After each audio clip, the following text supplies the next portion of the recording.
Hey YouTube, it's SoulPrime13 again with another video review. This time we're going to be looking at the G.I. Joe Transformers crossover of Bumblebee.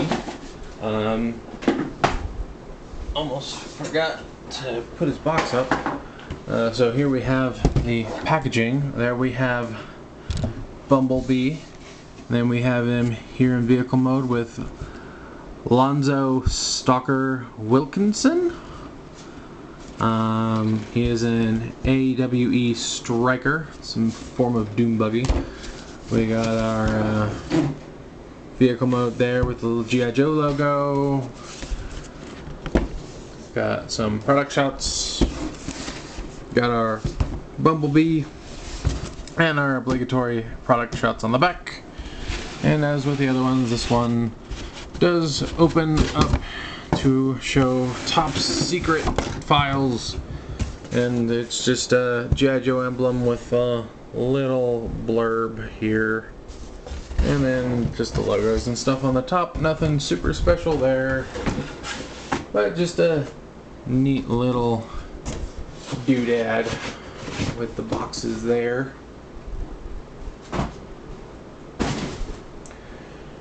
But moving on, I am starting in vehicle mode mostly because this is just how I had him displayed most recently.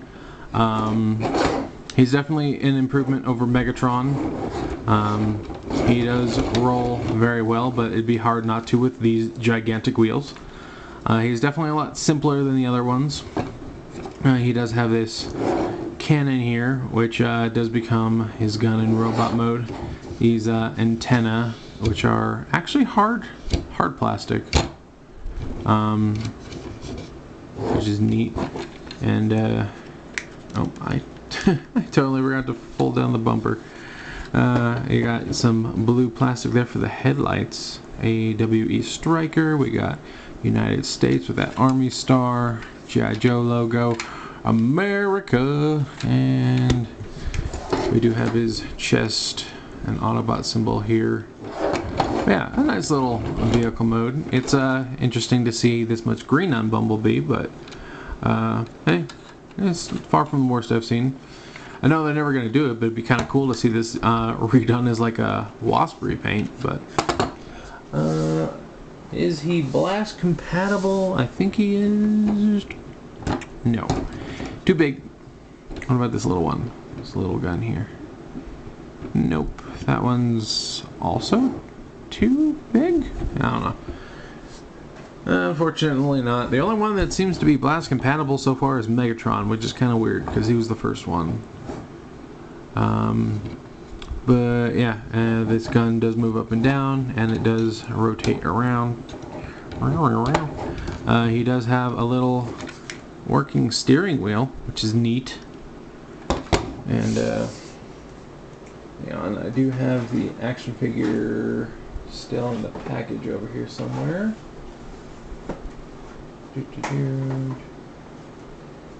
Ah, there it is.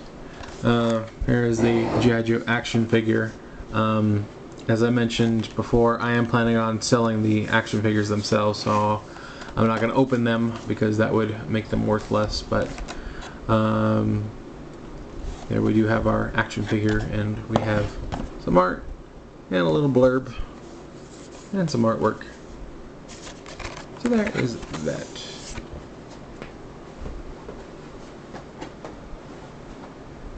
Okay, and for a quick size comparison, here is 86 movie Bumblebee,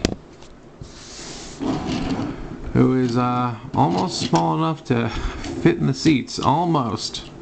Maybe if he was in robot modes, although I doubt I'd get his feet in there. But yeah, you can see he is much smaller. Mini tiny. Since I do have at least one open action figure, we can slot her in here, and you know, maybe she's been taken prisoner and is talking to Bumblebee about, you know, something. I don't know. But yeah, there you can see the action figure slots in. I do believe, yeah, there's a way to like peg the foot in on this little turntable and have them manning the gun back here if you so choose. But there's that.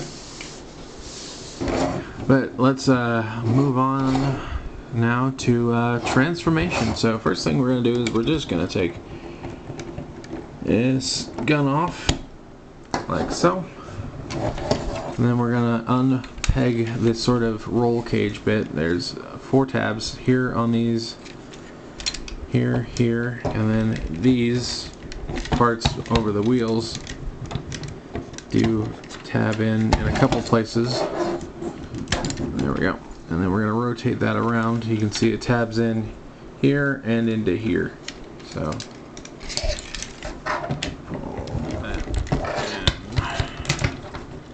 there we go.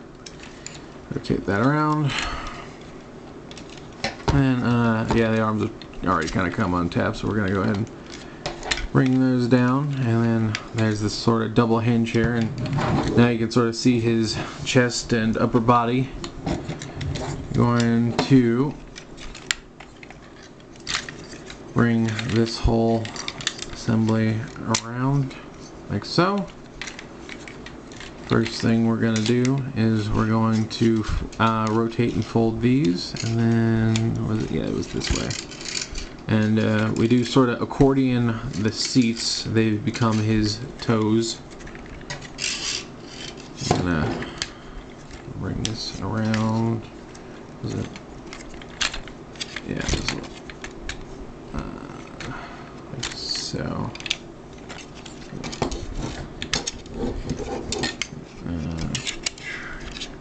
Oh, that's why. There we go. Then we can, yeah, we fold the steering wheel sort of up, and then this a little bit down, I think. I don't know. They do move. They're on hinges to get them out of the way, but yeah. Then we gotta spread the legs, fold down the bumper like so, and there we have our bumble legs. Now come to the upper body here. We're going to accordion his arms out on these double hinges and bring them up like so. Going to, there's this whole assembly back here that sort of comes together to form basically his back, his spine.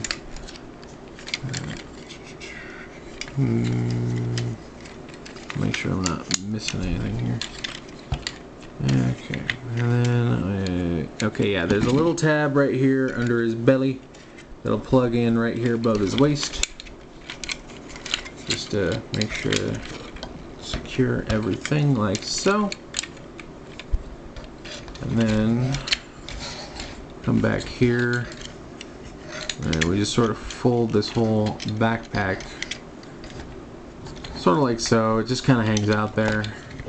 Not much to do, and that came untabbed. Did I not push it in hard enough, or is it just gonna be one of those videos where everything just keeps popping out? Because that happened with Megatron a lot. Okay, yeah, there we go. But yeah, there we have our Bumblebee, who has kind of loose joints, admittedly. Can move these antennas up, and yeah, and there's the, you know, roll cage backpack. I do wish that, like, at least these parts on the bottom could have, like, rotated up a little bit, because they're just kind of like hitting against the back of his legs, which is no bueno if you ask me. Does look nice, especially considering he's more green than yellow, but you know, it's very obviously Bumblebee, especially with that head sculpt. Nice little Autobot logo there in the center of his chest. You get a little more of that, I believe that, yeah, that's that blue transparent plastic here for supposed to be more lights, which is cool. He does have 360 at the shoulder, and he does have some in and out, both. Okay, okay, I see that's supposed to click in. There we go. But yeah, he does have up and down at the shoulder. He does have 90 degrees at the elbow, and he does have some wrist swivel, although it's kind of tight. It feels almost like a soft ratchet, but it's really more just catching from being misshapen than an actual ratchet. He does have some knee bend. It's kind of hard to really move it around because, again, this roll cage is literally catching on everything. Yeah, he can kick very far forward and not really anywhere back because, again, the roll cage. His feet are sort of on a hinge due to transformation. No ankle tilt. We do get some thigh swivel. Yeah, and can do the splits enough that the tire on his leg can hit him in the chest. And we do have a nice waist rotation here. And if you want, these antennas are like, they do move. So there's that. And we'll go ahead and come on, stand up. Give him his bazooka cannon, whatever it is. I will say it's probably the biggest gun I've ever seen Bumblebee with. Yeah, he has that. And yeah, there is another one of those foot pegs here, so you can stand an action figure on his back, which, considering how loose those joints are, might not really work very well. But yeah, you can do that. And again, we'll do one more quick size comparison. Okay, here he is again with 86 movie B. And yeah, you can see, don't talk to me or my son ever again kind of vibes going on here.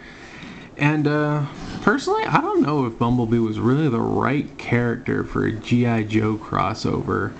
Like, I don't have any issues with the vehicle mode per se, or even the fact that he's, you know, barely yellow despite being Bumblebee. But I don't know, when I see this Bumblebee, this, you know, G1-esque Bumblebee, I think of the happy-go-lucky attitude Bumblebee, not the grizzled, hardcore scout Bumblebee. I don't know. I feel like maybe it should have been like Ironhide or somebody. I don't know. I don't feel like Bumblebee was the right pick. I mean, obviously they were going to do Bumblebee either way for something, because, you know, Bumblebee is probably, you know, the most popular, or at least the most well-known character among casual fans. So, you know, it definitely increased the chance of them selling this figure.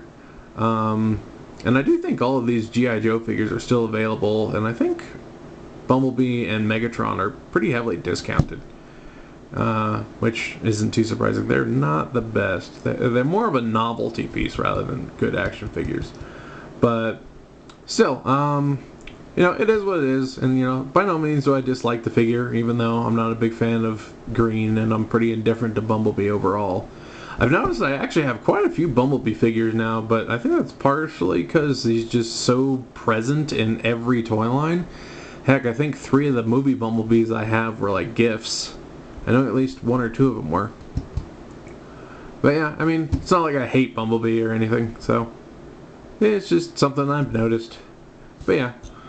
Get out of here. But yeah, overall, it's not a bad figure. It's better than Megatron. Still has its flaws. It's very loose joints on a lot of spots. But the transformation's, you know, still fairly simple, but I think it's effective. And I really like the Doom Buggy mode. I think it comes together really well. It definitely came together better than the Megatron tank, because the Megatron tank really likes to fight me, and in my recent video I did of it, it was fighting me even more than normal. So I was pretty miffed about that. But yeah.